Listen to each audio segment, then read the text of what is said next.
Hi, we're going to look at a few more geometric terms that we need to be familiar with before we're ready to start working in geometry. So the first one is called undefined terms. I know it seems weird that we're going to define undefined terms. An undefined term is an abstract term used to describe geometric figures. So those that we did the other day, point, line, plane, all of those are considered undefined terms because a point really has no size or shape. It's just to show location, right? A line goes on forever and ever and ever. You can't actually measure it. It's considered an undefined term. It's unmeasurable. A plane is a flat surface that continues forever and ever and ever. It's unmeasurable, okay? Here's kind of the mind-blowing part about undefined terms. These terms can be invisible.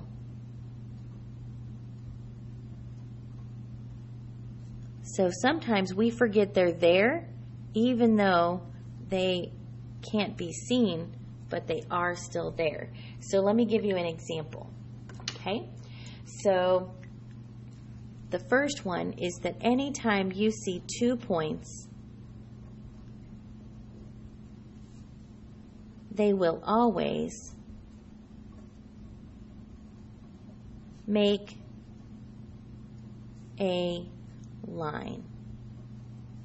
Okay, so if I were to sketch 2 points, point A and point B, and I didn't draw a line between them and I said, are points A and B on the same line? My answer, even though I can't see a line there, because there's only one line that could connect them, I have to say yes, even though there's not one drawn physically there. I still would have to say yes.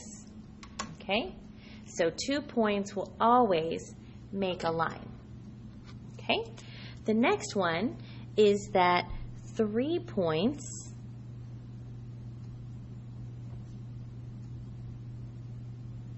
will always make a plane. No matter where the 3 points are, you'll always have a plane. So let's say I have point C, point D, and point E.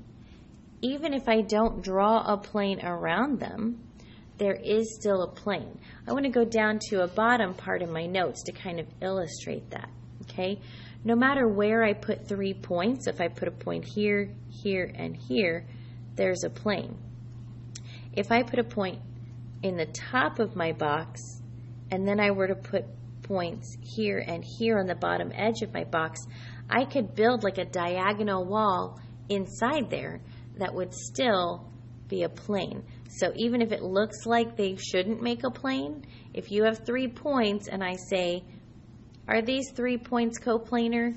No matter what, your answer should be yes, even if it's not drawn in your picture. Okay? The next thing we want to talk about is intersections. Okay? An intersection is just the set of points that 2 figures have in common. So think about like when 2 roads cross each other, you have an intersection, right? It's the same thing when 2 planes intersect, or a line and a plane intersect, or 2 lines intersect. When 2 lines intersect, it's kind of like 2 roads intersecting. They're always going to intersect in exactly one spot that you could point to. Okay? One little spot is always going to be what it is. So if these lines had names or had labels, let's say I had a little lowercase a and a little lowercase b, because remember our lines are always labeled with lower cases or with 2 points from the line. Okay? Then I could say line A intersects line B at point, and I don't have an actual point that's drawn there, but remember, these can be invisible. So sometimes you won't actually see the point there, but you'll just see a letter there. So even if I don't see a point, if I see a capital letter there, I know that capital letter represents the point of intersection between the 2 lines. Okay? Sometimes a line and a plane will intersect, and the line will either be like pushing through the plane. So that's like if I had a sheet of paper and then a pencil, and I stabbed the pencil through the paper, right? So some of it becomes a dashed line. That represents the part of, if this was a pencil, that would represent the part of the pencil you couldn't see, right? This little part right here. So let's say I have a plane. Let's call it plane G. I'm trying to keep my capital letters alphabetical as I go, okay? And then I can see I have a point in here. Let's call that point H. And then I need names for my lines. I've used an A and a B for lines. Let's go with a lowercase c, which is kind of hard to tell it's lowercase without just writing it real small, and a lowercase d. So in this picture, line C is passing through. It's underneath the plane, and then it hits the plane. It goes through the plane, and then it's now above the plane. So we can say line C. Oops, that should be a lowercase c. Pretend that's a little c. Line C intersects plane G, and notice G is in the corner of the plane and there's no point next to it, so G is representing the name of the plane, not a point.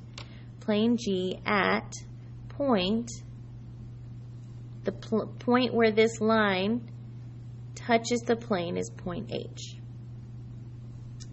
Now point D, even though since I have arrows, if I were to go, I would hit the edge and it would look like I went off. Since this is a plane, it really is a flat surface that goes forever and ever and ever, which means when this line goes forever and ever and ever, it still is going to be inside that plane. So that's my first sentence. Here's my second one. Line D is contained in plane G. Sometimes you'll see it written as line D lies in plane G. So instead of is contained in, you'll see line D lies in plane G. Okay? Sometimes you have lines that aren't in the plane at all, like they hover above it or hover below it or next to it. So if I were to draw another line and I just drew it up here, let's say line E, then I would say line E is not in plane G, plane G. Or we could say line E does not intersect plane G. It never is going to come in contact with it. Okay? All right, so two planes intersecting. Okay? When you have two planes intersecting, so I've got plane Q that's like standing up vertically, and then I have plane P that's laying down horizontally. So that's kind of like a floor of a building, like a second floor or something, because underneath it is the first floor. And then up here is the second floor. And then there's a wall that's going through the floor. It's kind of what this picture is representing. So I have plane Q that's like a wall going straight up and down. Plane P is like a second floor, dividing the first story and the second story, if that makes sense, okay? And every place where they touch, where those two planes come together, if this was a wall and this was a floor, it'd be like the baseboard. Every place where they touch is the intersection, which, since planes go on forever and ever and ever, that means this line of intersection will also go on forever and ever and ever. So we can say plane P and plane Q intersect at, and I don't have a little lowercase letter at the end of this, so I'm going to use my 2 points that they've given me, and I'm going to say line A, B by putting the little line above it with the arrows on both ends, because it does intersect in a whole line. Okay?